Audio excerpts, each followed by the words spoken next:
Erika Barretts et Mathias Fekl en Guyane pour 48 heures. Les ministres des Outre-mer et de l'Intérieur sont arrivés cet après-midi à Félix-Éboué. Ils sont actuellement en conférence de presse pour annoncer leur démarche au cours des 2 prochains jours. Images à suivre. Et les Guyanais poursuivent leur quotidien malgré les blocages. Après une dizaine de jours de mobilisation, ils composent avec la situation de paralysie de la Guyane et s'arment de patience. Quelques habitants nous racontent ce soir leur perception des difficultés. Et puis, l'opération sera peut-être renouvelée. Une vente exceptionnelle de poissons s'est tenue ce matin au marché d'intérêt régional à Cayenne. Tout devait disparaître, objectif assez rapidement atteint, vous allez le voir.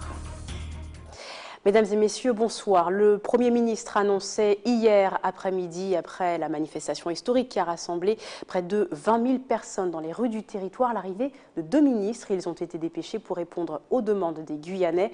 Revenons tout de suite sur son intervention avant leur départ à Paris ce matin. Les mobilisations d'hier à Cayenne et à Saint-Laurent-du-Maroni se sont déroulées dans le calme et dans la dignité. Elles n'ont donné lieu à aucun débordement. Et je tiens à saluer ici l'esprit de responsabilité de nos compatriotes guyanais. Dès vendredi dernier, j'ai pris la décision d'envoyer en Guyane une délégation de haut niveau menée par le préfet Jean-François Cordet et constituée de personnalités qualifiées pour répondre à l'ensemble des préoccupations exprimées par les Guyanais. Cette délégation a conduit de nombreux entretiens avec de multiples acteurs. Elle a œuvré sans relâche depuis son arrivée sur le territoire pour apporter des solutions concrètes aux difficultés auxquelles la Guyane est confrontée. Les conditions que j'avais énoncées lundi pour l'envoi d'une délégation de ministres sont ainsi réunies et j'ai demandé au ministre de l'Intérieur, Mathias Fekl, et à la ministre des Outre-mer, Erika Barretts, de se rendre dès aujourd'hui en Guyane. Dès leur arrivée, ils engageront tous les contacts utiles. Dans la continuité du travail engagé par la mission, j'ai demandé au ministre de poursuivre les discussions avec l'ensemble des partenaires politiques, économiques, sociaux et collectifs mobilisés, afin de conclure un pacte ambitieux et enrichi, répondant à toutes les préoccupations qui se sont exprimées. Elle avait dans un premier temps proposé aux représentants du mouvement social une rencontre à Paris mardi. Face au refus en bloc opposé par la population, Erika Barretts annonçait finalement qu'elle ne se déplacerait pas pour les négociations si les 500 frères restaient encagoulés. Des prises de position qui lui ont valu un désaveu global en Guyane, mais la ministre des Outre-mer est bien là aujourd'hui. Alors, quel est le point de vue des Guyanais? A-t-il évolué? C'est ce que nous dit Joanne Manus. Oui, pour moi, c'est une évidence en fait. Elle reste quand même la ministre de l'Outre-mer, même si ce qu'elle a fait, on n'a pas trop apprécié, mais on doit aussi de notre côté faire un pas en avant. Donc ils ont décidé de venir en Guyane, donc à nous de les accueillir et puis d'écouter ce qu'ils ont à dire et surtout voir ce qu'ils ont à nous proposer. Donc après, de là on verra par la suite, mais ça ne sert à rien d'être toujours fermé et strict dans nos intentions. À un moment donné, il faut savoir lâcher du lest. Voilà. Pour moi, elle était un peu hautaine. Donc, discuter avec elle ou pas, il faut voir qu'est-ce qu'elle veut proposer. Mais j'aurais préféré que ce soit d'autres ministres qui viennent parler avec nous. Je pense que oui, il faut peut-être exprimer son mécontentement par rapport à son attitude. Mais après, il faut discuter. Elle est là, il faut discuter, oui. Pas du tout, monsieur. On va poser une question, je vous ai répondu. Alors, moi, ce qui m'intéresse, c'est surtout qu'on pose ce cahier de revendications pour qu'elle en prenne connaissance, puisqu'il paraît qu'elle ne sait pas ce qu'on demande. Donc là, elle va apprendre à savoir ce que la Guyane veut. Et je le dis souvent, ils savent bien ce que la Guyane veut, puisqu'ils sont au fait des situations, il y a des remontées. Mais là, donc voilà, il s'agit de faire en sorte de lui poser un cahier de revendications, et c'est pour moi le plus important. Bien sûr, je pense que oui. Alors, quoique moi, je viens de la métropole, donc je me sens peut-être moins concerné, mais je vois qu'il y a beaucoup de problèmes et que les revendications sont tout à fait légitimes.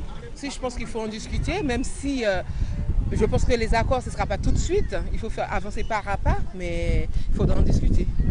Quelques semaines des élections, moi j'aurais préféré discuter avec Cazeneuve ou Hollande. Pour faire avancer les choses, je pense que oui, mais on aurait préféré avoir Hollande ou Cazeneuve, parce qu'on a une semaine d'élection, la ministre de l'Outre-mer, dans quelques temps peut-être qu'elle sera plus ministre. Donc voilà, aujourd'hui, on va faire avec ce qu'on a et on va garder espoir. Non, pas du tout, pas elle. Quelqu'un d'autre, mais pas elle. Pourquoi? Pour ce qu'elle a dit. Il faut discuter avec la ministre des Outre-mer. Il faut discuter avec la ministre de la Santé. Et la ministre des Outre-mer? Il faut discuter avec la ministre de la Santé. Personnellement, si elle vient avec une bonne énergie, pourquoi pas? Si si elle voudrait se racheter de ces mots, pourquoi ne pas la recevoir? Mais je suppose que comme le mouvement le dit, ils veulent des personnes qui soient en mesure et capables de pouvoir gérer cette situation-là et gérer notre problème que nous avons qui dure depuis 50 ans. Discuter, oui, savoir ce qu'elle a proposé. Et puis en fonction de ça, voir quelle solution on peut apporter face au problème de la Guyane. Et ils avaient monté un comité d'accueil pour les ministres. Les 500 frères étaient à l'aéroport Félix Éboué ce soir, mais ces derniers étant déjà reçus en préfecture, ils sont allés rejoindre le bâtiment pour saluer la délégation. Avant de pouvoir espérer des rencontres, on écoute un représentant des 500 frères interrogé par Ayodele Germa. Nous allons devoir y revenir un peu plus loin dans ce journal. On poursuit tout de suite avec le collectif pour la Guyane décollée qui doit également se prononcer. Il est attendu en préfecture a priori demain matin, mais sera-t-il au rendez-vous? Valérie Vanoukia, vous êtes en ligne avec nous depuis Kourou où vous quittez une salle de négociation. Alors, est-il question de négocier aujourd'hui ou pas avec la délégation ministérielle?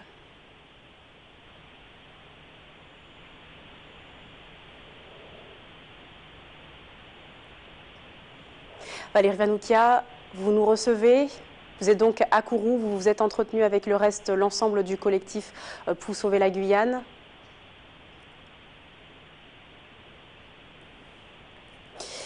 Nous tenterons un peu plus tard de rejoindre Valérie Vanoukia. Je vous le disais, les 500 frères ont tenté de rencontrer la délégation interministérielle. Il y a quelques instants, à leur arrivée à l'aéroport Félix Éboué.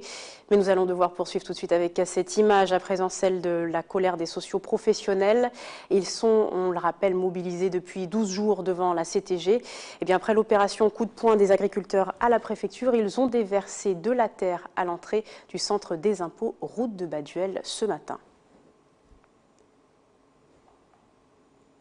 Et ce mardi 28 mars 2017 aura marqué l'histoire de la Guyane et de la France avec cette démonstration d'unité populaire à Cayenne et à Saint-Laurent-du-Maroni, un mouvement qui ne manquera pas d'alimenter la réflexion des chercheurs. C'est le cas d'Isabelle Hider, maître de conférence en anthropologie à l'Université de Guyane. Elle travaille sur la question de l'identité guyanaise. Elle a livré son analyse de la situation à Natacha Maltaverne. Construction de cette société guyanaise. Et construction sur quelle base? Puisque nous sommes tous issus d'origines différentes, eh bien la population se réunit sur les différents barrages pour en débattre justement, pour se poser des questions sur l'avenir qu'on souhaiterait pour cette Guyane, cette diversité guyanaise, mais avec un destin commun. Donc on a eu une mobilisation sans précédent, du jamais vu dans l'histoire de la Guyane, qui a véritablement posé deux questions. Qui sommes-nous ? Et que sommes-nous? Vers où allons-nous? Malgré nos différences, est-ce que nous pouvons aujourd'hui parler de nos ressemblances aussi? Parce qu'on s'est rendu compte avec cette mobilisation et tous ces barrages que nous avions les mêmes problèmes et que nous apportons aussi les mêmes réponses. Donc au-delà de nos différences quotidiennes, nous avons aussi des ressemblances qui émergent grâce à cette mobilisation et à ces rencontres sur les différents barrages. Donc vous pensez que c'est le début de quelque chose ? En tout cas, c'est une histoire à suivre. Que se passera-t-il après? Est-ce qu'on aura véritablement pris conscience que nous avons aussi énormément de points communs et que nous passons beaucoup trop de temps à représenter la société guyanaise comme multiculturelle, d'accord, mais aussi interculturelle. Et cette démarche interculturelle, nous ne l'avons pas encore véritablement conscientisée. Interculturelle, intersection, rencontre, ressemblance, points communs, parce que le fait même de vivre en Guyane fait de nous des Guyanais, parce que nous avons le même vécu. Avec le temps passé dans cette société guyanaise, eh bien, elle nous marque, elle nous façonne. Donc aujourd'hui, on sent qu'il y a une prise de conscience. Il faudra suivre après les événements, voir comment dans les différents quartiers, parce que les barrages sont des rencontres de quartiers aussi, voir comment dans les différents quartiers on perçoit son voisin, est-ce que les relations auront changé? C'est l'avenir qui nous le dira. Je vous le disais, le collectif pour la Guyane décollée doit également se prononcer après l'arrivée de 2 ministres dans le territoire cet après-midi. Il est attendu a priori pour des négociations, mais sera-t-il au rendez-vous? Valérie Vanoukia, nous avons tenté à nouveau de vous joindre. Bonsoir, merci d'être avec nous depuis Kourou. Le collectif pour la Guyane décollée s'est rassemblé ce soir pour donner sa décision. Alors serez-vous à la table des négociations avec les ministres de l'Intérieur et des Outre-mer? Alors, je rappelle qu'il ne s'agit pas pour nous de négocier, mais d'avoir des réponses, puisque les problématiques de la Guyane sont largement connues et depuis très longtemps, puisque quand le président est venu en 2013 proposer un pacte d'avenir, c'est qu'il avait déjà eu tous les éléments en sa possession pour considérer qu'il y avait un rattrapage important à faire. Donc il ne s'agit pas pour nous de négocier, mais d'avoir des réponses. Et donc il est bien question de rencontrer la délégation, contrairement à ce qu'on a pu entendre au fil du temps. Ce que nous avons dit, c'est que ce soir, nous n'allons pas à la rencontre de courtoisie qui nous a été proposée. C'est une sorte d'homme hospitality pour se voir. Nous avons refusé cette invitation. Par contre, pour la rencontre qui nous est proposée demain, et dans le cadre des réponses que nous attendons, oui, nous serons présents. Très bien, alors il était également question de la visite d'Erika Barretz qui était souhaitée au départ et puis finalement pas ralliée en tout cas par la majorité de la population. Vous n'êtes plus finalement opposé à discuter et puis à chercher à obtenir des réponses de la part de la ministre des Outre-mer ce soir? Ce que nous disons, c'est que nous n'oublions pas la posture qu'elle a eue. Et donc je pense que il y aura forcément, par rapport à ce passif, une relation qui ne sera pas des plus aisées entre nous, mais nous serons présents. Et alors, selon vous, un dernier mot, comment s'annonce quand même cette rencontre, ou devrais-je dire peut-être cet affrontement avec le ministre de l'Intérieur et la ministre des Outre-mer dès demain? Nous attendons des réponses, et nous avons des réponses. Il est entendu que si ces réponses sont globales, puisque si les réponses sont partielles, forcément nous ne serons que partiellement satisfaits. Si elles sont globales, le collectif prendra le temps d'en juger et fera un retour donc au ministre sur les réponses qui ont été faites. Rencontre à suivre donc demain a priori avec donc le collectif qui représente l'ensemble des syndicats et collectifs en mouvement en ce moment. Merci Valérie Vanoukia d'avoir répondu à nos questions. Et je vous le disais, merci de nous donner la parole. Merci à vous. Je vous le disais il y a quelques instants, ils avaient monté un comité d'accueil pour les ministres. Les 500 frères étaient à l'aéroport Félix Éboué ce soir, mais les ministres, eux, étant déjà arrivés à la préfecture, ils ont rejoint les lieux pour saluer la délégation. Regardez.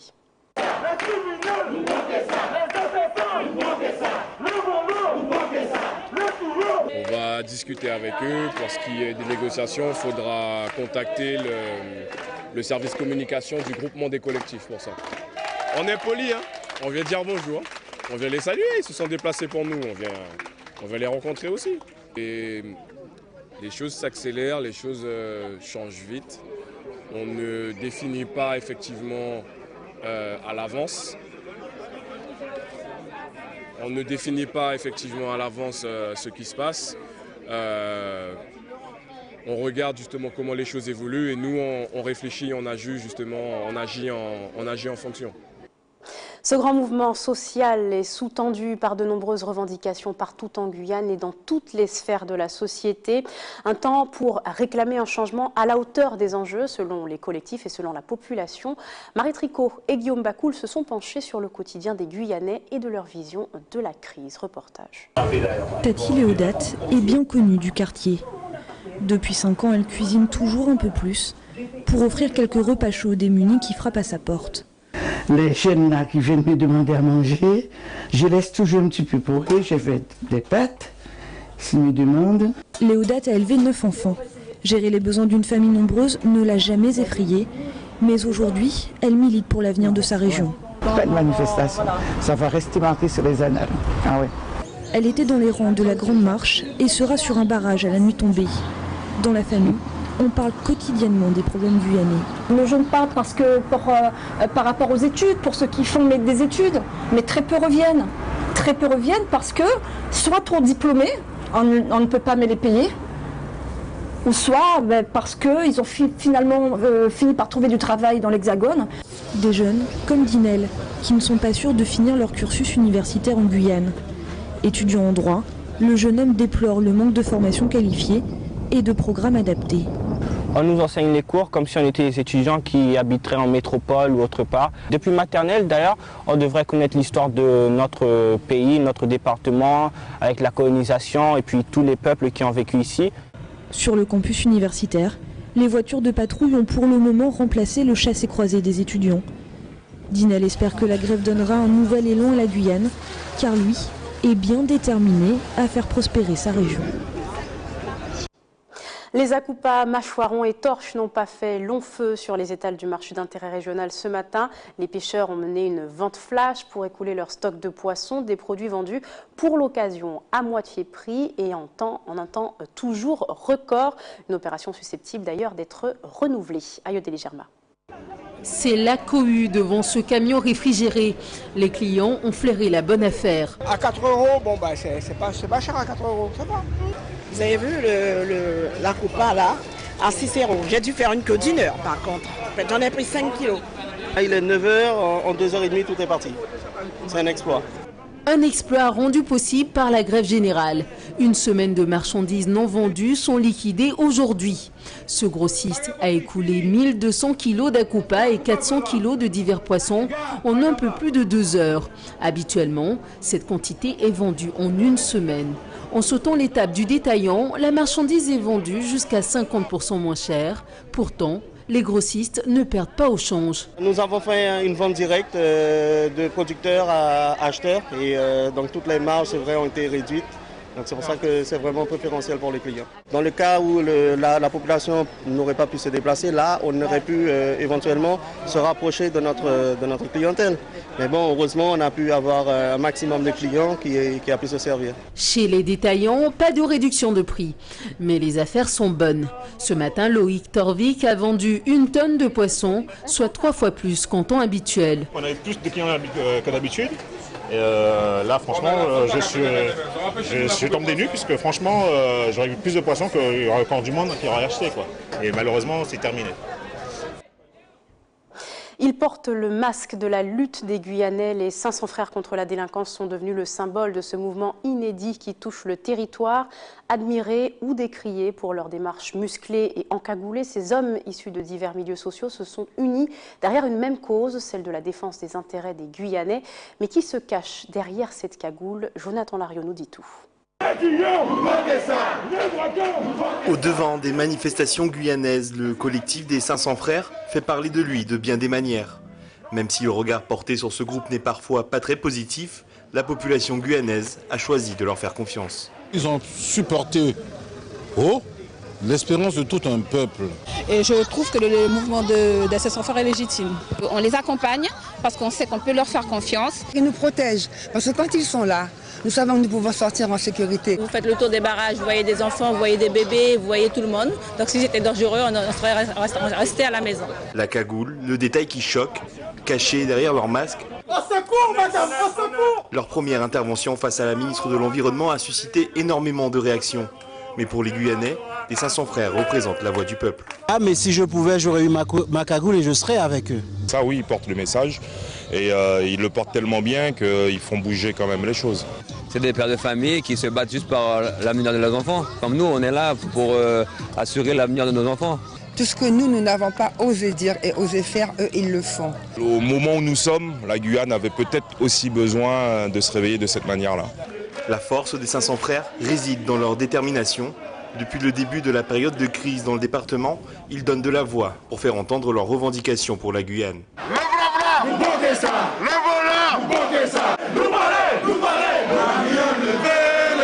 Pères de famille, agents mécontents ou simples individus lambda en quête d'un avenir meilleur pour le pays, des individus derrière les masques ont un message bien précis, dénué de toute violence. Voici ce que nous vivons, voici ce que nous subissons chaque jour. Moi, je suis donc un père de famille, je travaille, les 500 frères, ce sont des hommes sérieux qui ont aujourd'hui une volonté de lutter, d'appeler au calme, également de dénoncer tout ce qui ne va pas dans le pays, sans aucune violence. Jusqu'à maintenant, aucune violence n'a été opérée à l'encontre de qui que ce soit.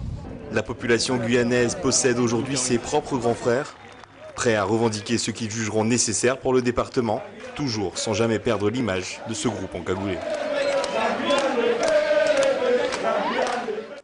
Dans la campagne pour la présidentielle, à moins d'un mois du premier tour, le siège des régions de France a accueilli à Paris ce matin 5 présidents de collectivités d'outre-mer pour présenter leurs propositions au prochain gouvernement.